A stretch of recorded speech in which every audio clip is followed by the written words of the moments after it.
Iran and Saudi Arabia have agreed to re-establish relations after years of hostility. The absence of ties between the two countries threatened stability and security in the Gulf and helped fuel conflicts in West Asia from Yemen to Syria. The deal brokered by China was announced after days of previously undisclosed talks in Beijing between top officials from the two nations. As per a statement issued by Iran, Saudi Arabia and China, Tehran and Riyadh agreed to resume diplomatic relations and reopen embassies within 2 months. Saudi Arabia cut ties with Iran in 2016 when its embassy in Tehran was stormed during a dispute over Riyadh's execution of a Shi'ite Muslim cleric. The kingdom had also blamed Iran for missile and drone attacks on its oil facilities in 2019, as well as attacks on tankers in Gulf waters. Iran had denied the charges. In the past, Iran-aligned Houthi movement in Yemen has also allegedly carried out cross-border missile and drone attacks into Saudi Arabia. Friday's agreement, signed by Iran's top security officials and Saudi Arabian National Security Advisor, agreed to reactivate a 2001 Security Cooperation Accord. Iran and Saudi Arabia also agreed to reactivate an earlier pact on trade, economy and investment. در نهایت به این تصمیم رسیدیم که فصل جدیدی بعد از 7 سال قطعی روابط ما بین ایران و جمهوری اسلامی ایران و عربستان سعودی با رعایت مصالح دو کشور، امنیت منطقه و خیرخواهی برای منطقه و جلوگیری از دخالت‌های بیجای نیروهای فرامنطقه‌ای بلحاظ و همچنین شیطنت‌های مداوم رژیم صهیونیستی در منطقه با هم داشته باشیم. China's top diplomat Wang Yi described the deal as a victory for dialogue and peace. Wang Yi added that Beijing would continue to play a constructive role in addressing tough global issues. White House National Security spokesperson John Kirby and Saudi Arabia had kept the United States informed about the talks in Beijing. White House welcomed efforts to de-escalate tensions in the West Asia. The U.S., however, remains skeptical if Tehran will meet its obligations. Welcome any efforts to help end the war in Yemen and de-escalate tensions in the Middle East region. That is one of the reasons why the president, you saw him travel over the summer to have those conversations. De-escalation and diplomacy together with deterrence are key pillars of the policy that President Biden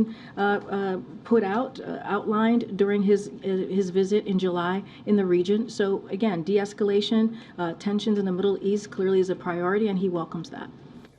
Long-standing strategic ties between Riyadh and Washington have been strained during President Joe Biden's administration. The issues include the kingdom's human rights records, the Yemen war, and recently ties with Russia and OPEC Plus oil production.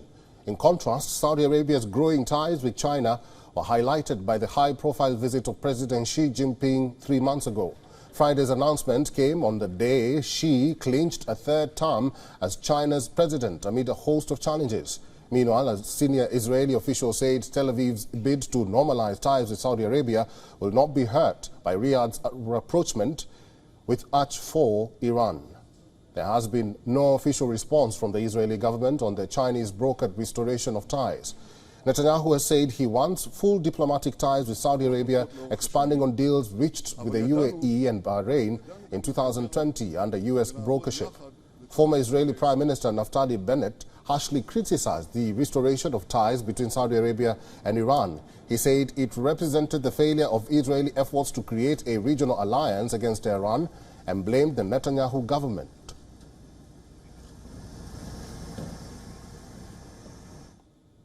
And for more on this, we're now being joined by Nabil Al-Tikriti, who is a professor of Middle East history at the University of Mary Washington.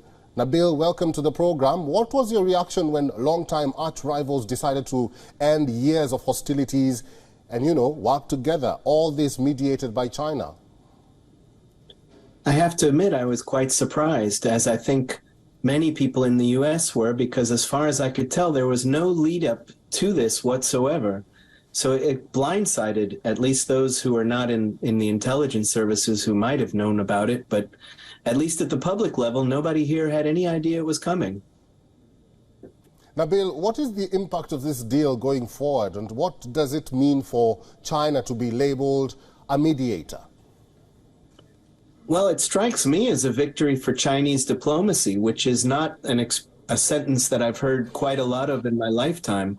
They can position themselves as peacemakers, which puts them quite strongly at odds with the way that the U.S. foreign policy has played out in recent years. In fact, the way the U.S. diplomacy has played out ever since 2003, I might argue. And by the fact that the Chinese are putting themselves out as peacemakers in a region that has not seen a lot of peace in the last generation is very positive both for China, but also quite positive for the region, or at least potentially positive. And I think it's quite negative for both U.S. interest and for Israeli interest, at least at the moment. Now, Bill, the United States has welcomed this deal, but they say, and I quote, however, they remain skeptical if Tehran will meet its obligations. What do they mean by that? Well, I suspect what they mean is that they don't trust that Iran will deliver what they promised to Saudi Arabia. But in the specifics, I'm not sure what they mean, because most of the deal, as I understand it, is just restarting the relationship that the two countries had prior to I think it was 2016, when relations were broken off. So I'm not sure what the obligations even would be, except maintaining normal diplomatic relations, normal trade relations, and acting as normal neighbors, which is what they kind of were before. Although, mind you, throughout history, there's a long history of dispute between the ancestors of today's Saudis and the ancestors of today's Iranians. Now, Bill, what's the significance of this deal going forward? And I want you to also mention the role of Israel in all this, because Netanyahu says he wants full diplomatic ties with Saudi Arabia, expanding on deals reached with the UAE and Bahrain in 2020 under U.S. brokership. The way I see it, there was a real push under the Trump administration to unify the Gulf Arabs together with Israel through the Abraham Accords, which was announced, I believe, in 2017. And it was a strong diplomatic push, and it was to try and get them to work with the Israelis in a very above-board, legal, diplomatic way, as opposed to under the table, which has really been true for decades, I would argue. But this initiative is not the same priority that the Biden administration has. The Biden administration, and the way to think of that is to go back to the Obama administration when Biden was the vice president. They prioritized normalizing relations with Iran back then. And then Trump went the complete opposite direction and almost started a war with Iran by assassinating Qasem Soleimani in January of 2020. And in effect, tried to distance the U.S. from Iran, break Iran, and assist Israel in weakening Iran and possibly even helping Israel provoke a conflict with Iran.